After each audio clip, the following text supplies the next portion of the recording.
So let's go a bit more in depth into the charge and fight phase, with a whole bunch of hints, tricks and simple ideas to try and get the most out of these phases in game.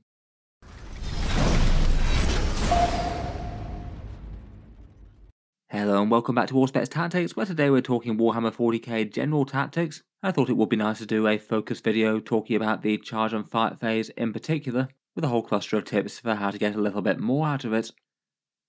I think perhaps with Warhammer 40k in general, it's maybe the charge and fight phase that newer players often tend to find to be one of the more complicated and less obvious parts of the game. It's just a little bit more technical compared with the movement phase where you're just moving your models into position, and the shooting phase where it's mainly about target priority. Definitely big things that can influence the game in a huge way there. But I'd argue that the finer points of the charge and fight phase are something that tend to take a little bit more time and experience to build up getting good with.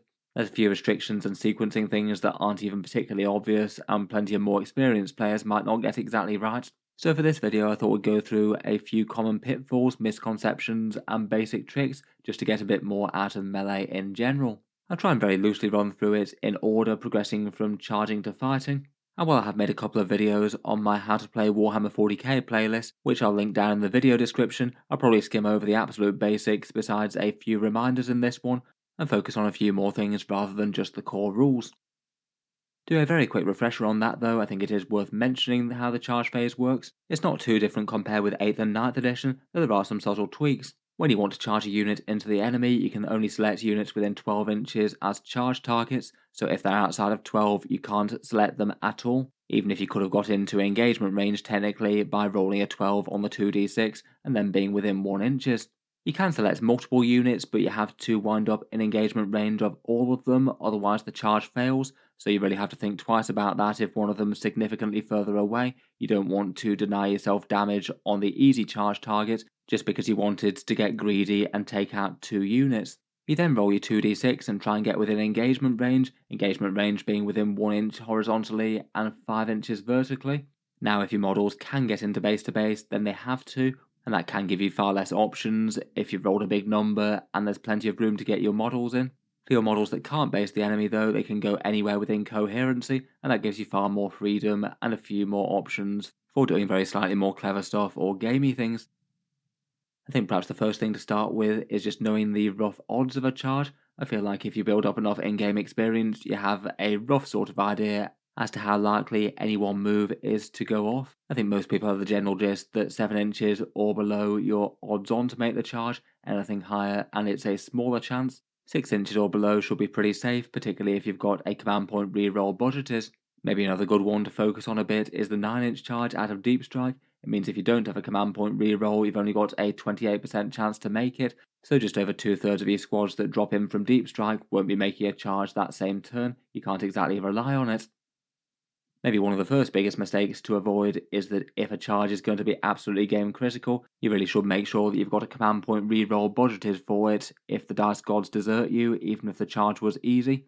I feel like re-rolling an easy charge that was unexpectedly failed is maybe one of the single highest value things that you can possibly spend a command point reroll on. If your unit was a big scary one and just about to destroy the enemy unit, that could potentially be a swing worth several hundred points in game. You might not only miss out on destroying the enemy unit, but they might just turn around and delete your squad in their turn.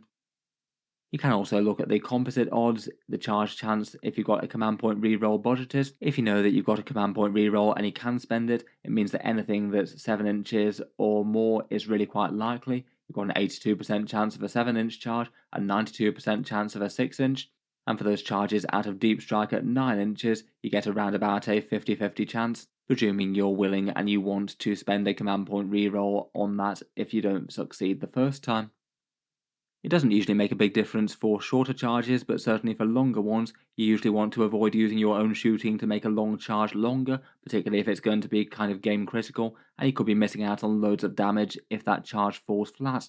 If the charge that you had was somewhere like a 7, 8 or 9-inch charge, then even just destroying one model with a bit of your own shooting and adding an inch to that charge range makes the charge chance go down significantly. And sometimes it might still be the right decision, but I've certainly had occasions in the past where I've done a bit of shooting against an enemy unit, made the charge just very slightly longer, and certainly come to regret it later when the charge fell flat, and I rolled the exact number that I could have got if I hadn't shot the unit before. Ideally, if you've got a major threat coming in from deep strike, you want them to be within range of multiple models, not just one if one happens to die somehow. And might want to think twice about devoting any shooting to that unit in the first place to drop your chances all the way down to a 10-inch or 11-inch charge or something. Another thing that can scupper charges on the way in is Overwatch. It's definitely harder to avoid in 10th edition compared with 9th, given that you can do it at the start or end of any movement or charge move. So it does mean that if you've got a unit that's moving towards the enemy to try and charge them later in the turn, they could just Overwatch you in the movement phase. Not really too much you can do about that if there's no terrain in the way. The main option that you have if there's a unit with really significant Overwatch is to try and charge them from the wrong side of, say, a ruin wall that blocks line of sight. Or potentially if you do wind up having got to the charge phase and the enemy so far hasn't chosen to Overwatch you, you could potentially soak up any possibility of overwatching the charge phase by throwing something like a transport vehicle into the unit. That means they'll be tied up in combat and unable to overwatch out of it. Just occasionally, threatening overwatch might be a reason enough just not to try and do the charge in the first place. If you've got one of your units and the enemy has like massive CP to spare, if literally all you're doing is giving them something like 10 free kills for a massive squad of flamers cooking one of your horde units, it might just be worth not trying to charge at all. At least that way the opponent has to deal with the unit in their turn and not just get them killed in yours, though it might depend on what else might get overwatched and just the general board state in general. Getting into slightly fun positioning things, probably one of the most obvious things that you can do in Warhammer 40k 10th edition is to gain a bit of option for how you position your models. Though in 10th it really does depend on what sort of charge roll you get. You're usually going to have more option if you can make it into combat but you got a kind of low roll, compared with say if these Space Marines rolled a 12-inch charge. That means all of them basically have to base the Gretchen, and there's not really that much clever that you can do besides decide to engage one part of the unit or the other. Let's say that the Space Marine unit rolls average though, rolls just a 7, and the back one is almost exactly 7 inches away from the lead Gretchen. The way that you move charging units is model by model, so you do them one at a time. So say if you move the one on the left first, he just moves straight forward, moving through his own units to impact the first Gretchen there, having to move into base contact. And then you move the other two one after the other. Again, they've both got 7 inches worth of movement and easily enough to get in base to base. Might be kind of fine if all you wanted to do was wipe out the Gretchen. They might well have enough attacks to do that and consolidate onto the objective, but it might be kind of nice to have at least one model on the objective, even if they didn't wipe out the squad. For this example, if you chose to move them in a slightly different order, then you could achieve that. Basically, the player here has moved the first two Space Marines that are closest to the Gretchen first, so they've both gone into the first Gretchen there, and have been trying to almost move block their squad mate there. So now with his maximal 7-inch movement, there's no way that he can get into base to base with that squad anywhere. That means that he's got the option to just move anywhere within coherency of the Space Marines, so could be free to move elsewhere if it was helpful for the overall combat. For this one, it means that he's just got enough movement to be in base with the other Space Marine there, so he can still fight in melee, and also just tow onto that objective as well. So that feels like quite a nice state of affairs really. You've still got the attacks of all the models. Hopefully they might still wipe out the Gretchen if they roll well enough, but even if they haven't, he's at least put an objective control 2 model on the objective. So basically he's been able to use that little bit of movement freedom to get elsewhere. It is still far more restrictive than in 9th edition though, where these movement shenanigans were far easier to do. In that one you could just literally impact the squad with one model, then the entire rest of the squad could go wherever they please, maybe just all string out to get to a far-flung objective if that made sense for them. In quite a lot of cases though, you might just not have the movement to get all of your models into base-to-base contact even if you wanted to, and then you can certainly use the movement of the ones in the back ranks to go somewhere more helpful, as opposed to just literally trying to get as close as possible, if that makes more sense in the current situation. Otherwise, you can think about where it might make sense to try and impact the enemy squad when you're charging in. Sometimes if you're fighting a massive great big elite enemy squad and every model is going to be critical whether or not they can fight, then it might make sense just to go for the very end of a unit. Say for example this Chaos Terminator squad is walking up the board, really quite maximally spread out at like 2 inches between each model. If the crafty Space Marines jump on the end Terminator, it means they'll be able to deal their damage, and then hopefully the Chaos player shouldn't be able to swing back with that many. With their pile-in move, they should be able to get the first two on the left within combat. It might be a bit close with the third one, but certainly Terminators 4 and 5 out on the right there, they shouldn't be able to attack. For a close combat, or if you've had to charge the enemy to get objectives and things this turn, saving the lives of a few Space Marines could be a big deal. It does mean that the Terminators here might have a fair bit of flexibility with their pilot and consolidate though. They could potentially swing the unit round to get other places that you might not want them to go. Just for another option for big spread out units like this, one way to really irritate them could be to charge them with something somewhat tanky at both ends of the squad. For this one, we've got a Space Marine Rhino on the right hand side and the Jump Intercessors charging on the left. That means that the ones in the middle, if the squad is maximally spread out, might not even be able to consolidate into combat without breaking coherency, which you're not allowed to do. And that could certainly hurt the swingback of the scary elites. All that is kind of dependent on the opposing player spreading out quite a lot though. A lot of the time it just won't be too relevant as they'll be more bunched up. Otherwise, for charging into models, it can be important for transport vehicles potentially. Say the Space Marines are charging this Drukhari Raider now. You might want to really think about where each model can go to try and stop the squad disembarking anywhere particularly useful.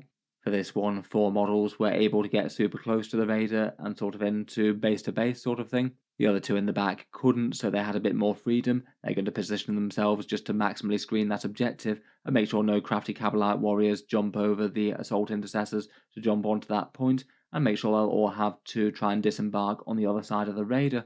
Maybe if there were a few more models, you might have been able to try and wrap it a little bit further and make sure that there was nowhere that the Cabalite warriors could disembark without you then going to consolidate into them afterwards and ruin their shooting next turn. Potentially, if you've got absolutely loads of models, you might be able to just fully surround the transport and give them no place to disembark, which would be kind of nice. I feel like in practice, though, that's kind of rare to happen, unless you've got a horde unit charging from super close.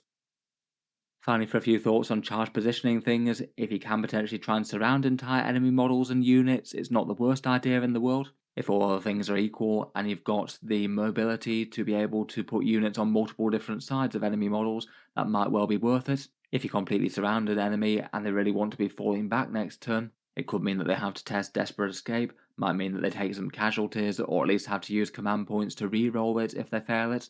Could be nice enough if it kills an important model or two, though I do feel like it comes up a little bit less in 10th edition. It's not quite so pivotal as to whether or not a unit has to stay in combat or can fall back. You're still able to do it, just at the cost of some casualties maybe. And certainly if you're going to be doing a lot of killing of the enemy models in close combat, they might just pull the models that you've wrapped and trapped. Though it does mean that you could bear this in mind for when your unit is consolidating later in the turn. Potentially, if they remove this intercessor here on the left, the rest of the models could consolidate and wrap the intercessor on the right, if they haven't chosen to remove him as a casualty as well. When you're charging into the enemy, I'd bear in mind this fairly common charge defense trick around ruin walls and terrain. I've talked about this before on the channel, but in this little diagram, the grey line is a ruin wall, and there's a unit of scouts basically holed up in that building. Here the scouts are using that slightly gamey trick of deploying just 1 inch from the ruin walls, which means that basically the Chaos Terminators can't get in engagement range if they're just outside of those ruin walls. They'd have to be inside, but unfortunately due to their big bases, they can't actually fit inside because the scouts are physically blocking the way there. It means that if they actually want to engage the scout units, they need to go all the way around to the end of the squad or the end of the ruin, and that is going to make the charge significantly longer for the Terminator that you can see trying to move there. If the scouts were just a little bit closer to the ruin's edges, they might just have been able to fight through the walls and get a very short charge and no doubt wipe them out in short order. I feel like use of this is maybe a little bit varied around the community. It's really quite a common thing that you might see in competitive play, depending on the rule set, but maybe not the sort of thing that most casual players tend to bother with. It does maybe feel like using a Games Workshop rules loophole more than anything else really. It doesn't work in the WTC tournament rules particularly, as if you're playing that tournament format, then they've added to Games Workshop system with a slightly contrived system with counters, though admittedly it does do the job and basically means that it's just not worth trying to do this, as it won't work. As a slight variant on that, I bear in mind that the opponent might also be able to make a charge just kind of painful for you to do as well. Say if they're trying to adopt a similar sort of fighting line behind some ruins, keeping just 1 inch away again, but maybe they might just leave a gap for perhaps one model to get through. You could say, for example, have a big unit of orcs outside the ruin and wanting to charge in, unless they're going round to the end of the fighting line or the end of the ruin, then the charge might be really quite long there, but there might be just enough for say one model to get in, but that might not necessarily do you all that good. The orcs in this one have only got a space where they can get one orc boy into close combat with these space marines, which means he's not really going to do very much to them in terms of damage, and they'll all happily be able to hit him back and deal damage to the rest of the squad as well. If you had, say, some troops scrapping over objectives and it just wasn't really all that easy to engage them, then that could actually be kind of painful, and it could change a charge that in theory should be all very successful into one where you take more casualties than the enemy does. Given it's the charge phase, it's probably worth mentioning Tank Shock as well. One command points to inflict a whole bunch of mortal wound impact hits when your tanks rumble into the enemy. You roll dice equal to the strength, then plus an extra 2 if the strength's higher than the enemy toughness, and as you've inflicted mortal wounds on a 5 or 6, on average you'd expect around about a third of the dice rolled to be mortal wounds, though of course it's going to be very swingy depending on how the dice spike. It is pretty good for certain high strength units dealing with hordes or high saves, and it's still pretty good for lower strength things charging the enemy where they just need to absolutely do a very small amount of damage reliably. And it does also have the interesting potential where you could, in theory, charge something, kill that thing with Tank Shock, and then use your consolidation to engage something else, which you can then go on to fight. It means that if you had, say, something really scary like a Chaos Knight charging into an Imperial Guard Tempestus Scions unit, you might potentially be able to wipe out that entire Scions unit just literally with the Tank Shock, and then pile into the thing that was just behind them that they were trying to screen, and maybe be able to fight them as well. I guess in theory that could be a big nice to have if the game board falls that way. Most of the time though, it's just nice for that bit of damage when you need it. Finally, when talking charges, I did make a video on Nuisance Charges not so very long ago on the channel. Generally the idea being that in Warhammer 40k, just because something isn't really a melee unit doesn't mean there's not going to be value in throwing it into combat with the enemy, if it is going to annoy the enemy a lot more than it would you. For the most part, you want the units doing it to be fairly cheap and fairly tough, enough so that if they're not really doing too much damage and they're not going to win that fight, you're not losing too many resources, and also that they're going to survive the enemy swing back, because you don't really just want to be throwing them into combat if they're going to get wiped out. It can just have absolutely massive value though. You can charge enemy range damage dealers and tie up their shooting, maybe take the big guns never tire -1 to hit, or just flat out not be able to shoot if their infantry are needing to fall back. You could even maybe stop them charging something that you do care about if you've got something enough to weather their storm in the fight phase and they'll take at least 2 turns to chip through it. That could stop them from charging a far more important unit in your army. Or you could just use it to help move your forces onto objectives, help move block the enemy, and plus any actual damage that you do happen to chip away with and get lucky, so much the better I suppose there. Basically I just take a look down at everything that could potentially charge on the board and whether or not it would be worth it.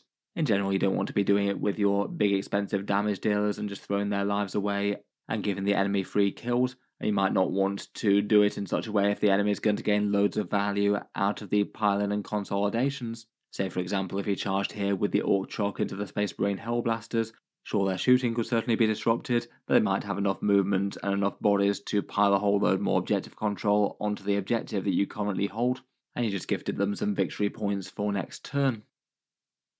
Moving on to the fight phase next, and ideally at this point you should have a fair few models in engagement range. Models can fight if they're within 1 inch horizontally and 5 inch vertically, and also models can fight if they're in base contact with a friendly model in base contact as well. So if your entire game plan is all around dealing the melee damage, then you need to maximise this as much as possible. Though as with the positioning things talked about earlier, it's not always the be all and end all.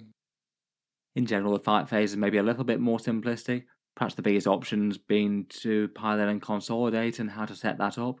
Perhaps one of the most basic and obvious things that you could potentially get wrong though is resolving combats in the wrong order.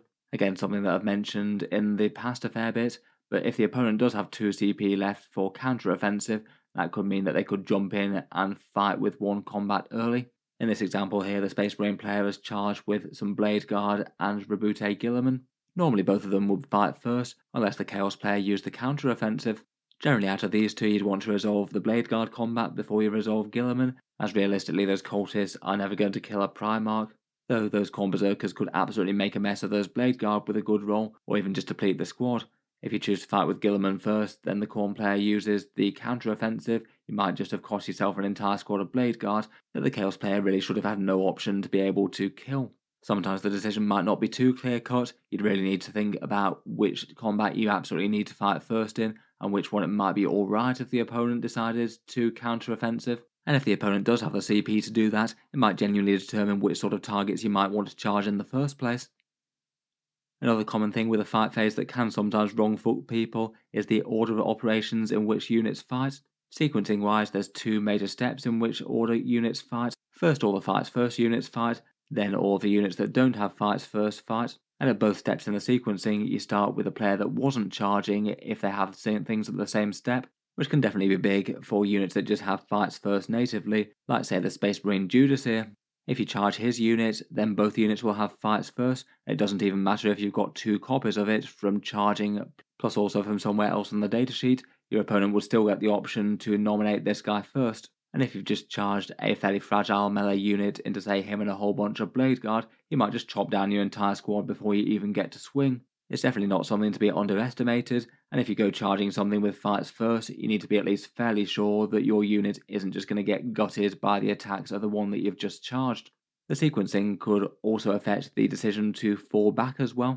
If at the start of your turn you've got two units locked up in combat in an ongoing combat, it's going to be the enemy that's going to get the first opportunity to fight with them if there's nothing more important on the board to activate. And again, that could mean it's in your interest to fall back from that combat if you think there's a good chance the enemy just wipes you out before you even get to swing. There's no reason to get your own units killed in the enemy turn. Generally, fights first is pretty hard to counter with melee units, though this is one of the ways that gets really quite commonly talked about. It's a little bit situational, but occasionally could be kind of big, depends how many and how important the fights first options are in your opponent's army. Just for one example, say the Space Marine player wants to try and destroy Death Leaper in the fights phase, perhaps wasn't able to shoot it down due to lone operative and things. The Terminators could have just charged straight into Death Leaper, and maybe they would have been fine, but they don't want to lose more models than they absolutely have to. So instead they chose just to declare a charge on the Termagants. That means that because they didn't nominate Death Leaper as the target of the charge, they have to stay at least 1 inch away from him. After their charge roll, it turns out that only 2 of them can make it into base contact with the Termagants, potentially because they didn't roll high enough, maybe trying to just maximise the units that don't have to be in base contact with a bit of self-move blocking as mentioned earlier. The other 3 guys line up just exactly 1 inch away from Death Leaper and outside of engagement range and charge up those Power Fists. At this point, Death Leaper isn't in melee, so isn't able to activate, and seeing as the Terminators are the only unit on the board with fights first, it'll be them that's swinging first this fights phase, so they get to activate now. As part of that Terminator activation, their models all basically compile in closer to the nearest enemy model, whether it's one they're within engagement range of or not. So it means that those 3 Terminators on the left are free to base Death Leaper, and maybe the other one just follow on behind and get within base of base. As the Terminators are already activated, they get to go on to make their attacks. Potentially, if you wanted to hit Death Leaper maximally here, you could hit him with 4 Terminators worth of Power Fists. Really quite a lot for one lone operative bug to weather. And potentially a rather sneaky way to get the jump on a lone operative, that if you just charged him directly, it might have been laying low a Terminator or 2. This whole style of movement shenanigan is a new one for 10th edition really. In 9th edition they had a rule that said that if your unit was making a charge, it could only attack things that they had declared as the target of its charge, and couldn't attack anything else. That rule is completely gone from 10th edition though, so it does potentially mean if your squad does have options like this one did, you could potentially try and use your pile and move to engage and attack things that weren't even a charge target to begin with. Sometimes it could be useful for maybe trying to engage something when you did roll a high charge roll for example, but it can definitely be helpful against fights first like this. While dealing damage against the enemy, bear in mind that the order of your attack profiles might matter sometime, much in the same way as it can in the shooting phase. Literally, you could roll the exact same dice and kill slightly more or slightly less models depending on which order you've selected your weapons in. Say for example, if this Assault Intercessor squad charged their squad of Chaos Raptors, there's 5 of them in the unit and one's on 1 wound, taking some damage from a bolt pistol or something. Then in general it's going to make sense to swing with these squad's chainswords first, which roll damage 1. It means that you get to neatly kill that last guy, and then depending on how the rest of the dice go, there might well still be a guy left on 1 wound after the dice are down, but there's a good chance the only ones left might be intact Chaos Space Marines with 2 wounds left, the optimal target for that Thunderhammer that's in the units that has damage 2. Just means that you could roll the same amount of dice, and overall you could wind up doing 1 wound less if you'd chosen to resolve the Thunderhammer's attacks first, and he just overkilled that 1 wound guy slightly. Sometimes people can be worried about whether or not you can kill part of your unit out of range, so say if you swung with the chainswords, can you still fight with the Thunderhammer if the squad is no longer even in engagement range at that point? And the answer is yes, you can still fight with the Thunderhammer. If you declare the entire squad's attacks, then you still get to resolve them all.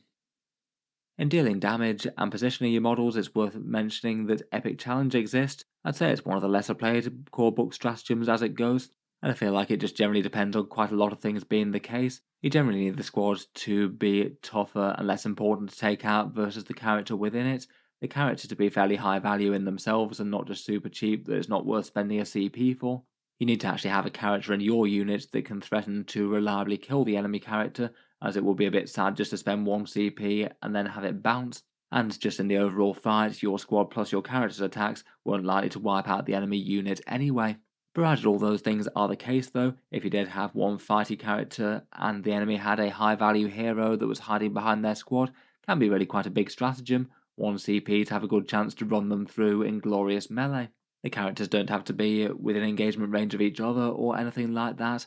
They can be quite a long way off and just resolve the entire attacks as the squad did. The only thing to remember is that if you do want to use that, then precision these line of sight, you need to get eyes on your prey if you want to use Epic Challenge. Sometimes that could be annoying if they're skulking in a big squad, maybe part of it behind a ruin for example, and it also means that you can use that on the defensive as well. If you're charging an enemy unit with a scary fighty character, if they can't see your character, then that means they can't use Epic Challenge to kill them. Definitely want to remember that you've got in the box of tricks. It's certainly not one that tends to come up every game for me though. When taking damage in return, I'd bear in mind that where you're taking the models out of the unit can matter quite a bit as well, and where you pull the miniatures in the squad might really depend on what you want out of that fight phase. If you've got a unit that could hit back the enemy hard, then maybe pull the models that can't actually fight this turn, a long way out of engagement range and can't hit. If your squad's partly on an objective, you'd really have to think about whether or not you're pulling any of the models that are on the objective, and you might have things like unit leaders or special weapons to think about. Are those models worth sacrificing even if it gets you a bit more positioning?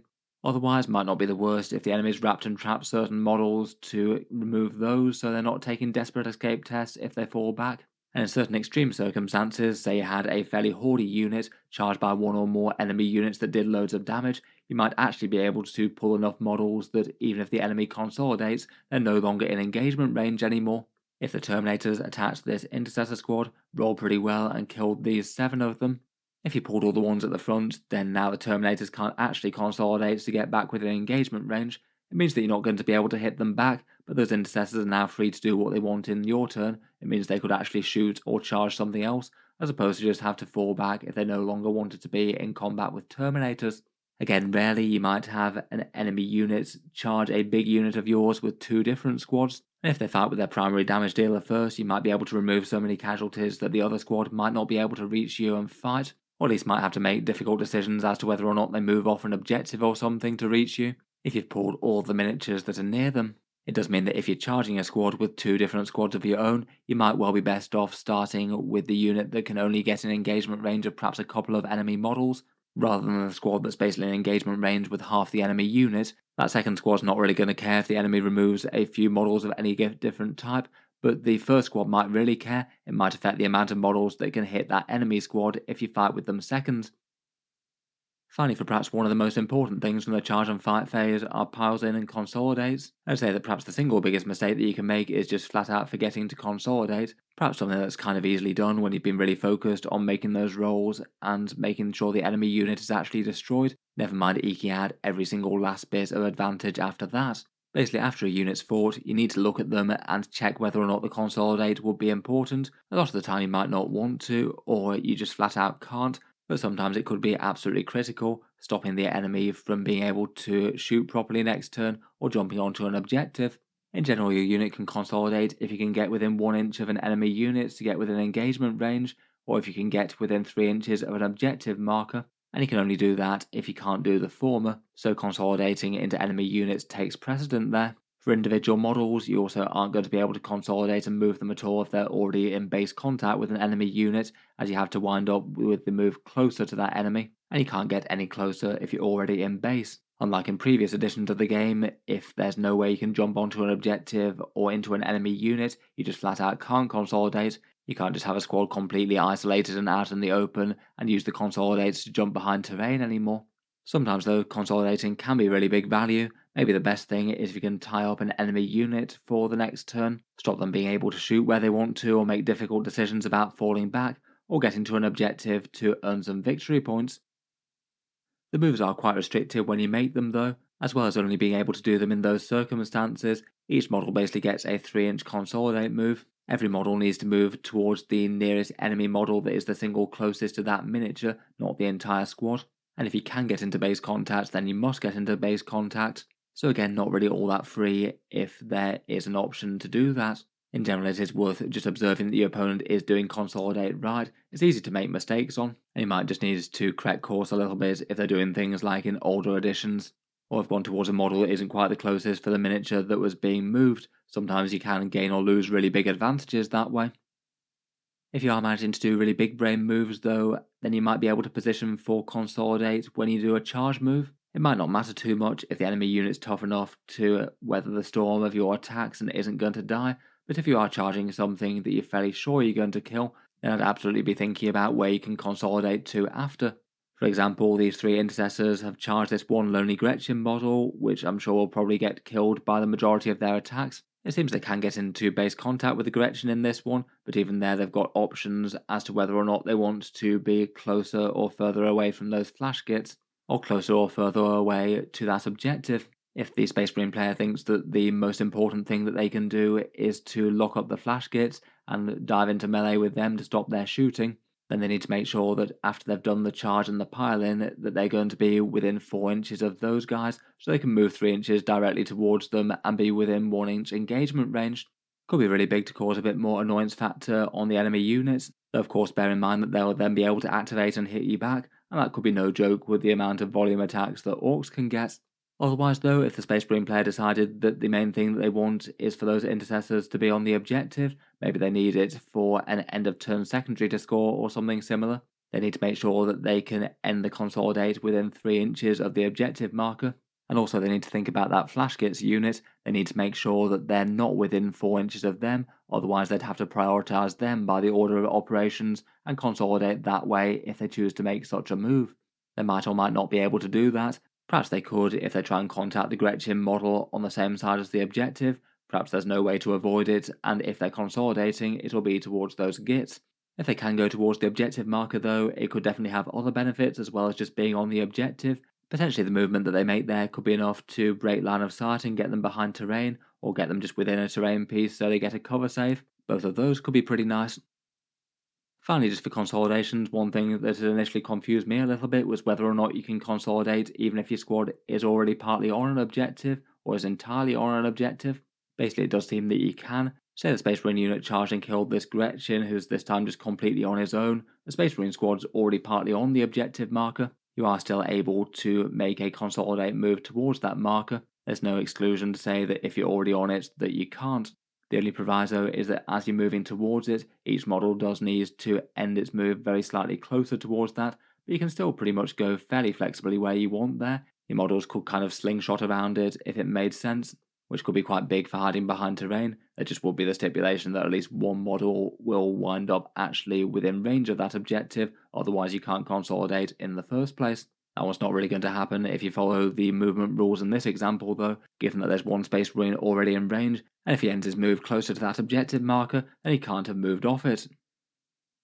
In any case, I think we'll leave that there for this one. Hope that cluster of tips has been somewhat helpful. There really is quite a lot going on in the charge and fight phase. Realistically, you're probably not going to be able to use the vast majority of these in any one game or any one combat, but I think it is helpful to know all the options that you have open to you, and all of the slightly peripheral and interesting things that you can do alongside combat, besides just the serious business of having your soldiers hack apart the enemies. Let me know your thoughts down in the comments, including any other tips that you think should have been included in here. Look forward to hearing your ideas as per always. If you've enjoyed the video, then feel free to subscribe to Auspex Tactics. I'll certainly be keeping the regular 40k videos coming. I do tend to post new ones just about every day. Finally, if you have been enjoying all the videos on the channel, I would just like to mention that Auspex Tactics does have a Patreon page as well, and you can find that linked in the video description if you'd like to help support and keep these coming. Channel patrons do get a fair few advantages, seeing certain videos early, and this one certainly will be one of the ones that's going live on Patreon before anyone else gets to see it. Regular votes to see what sort of things come next on the channel, and automatic entry into the regular prize giveaways with a chance to win some big model kits each month. If any of that sounds good to you, or you'd just like to help support, the link is down in the video description. In any case, a massive thank you for listening, and I'll hope to see you guys next time.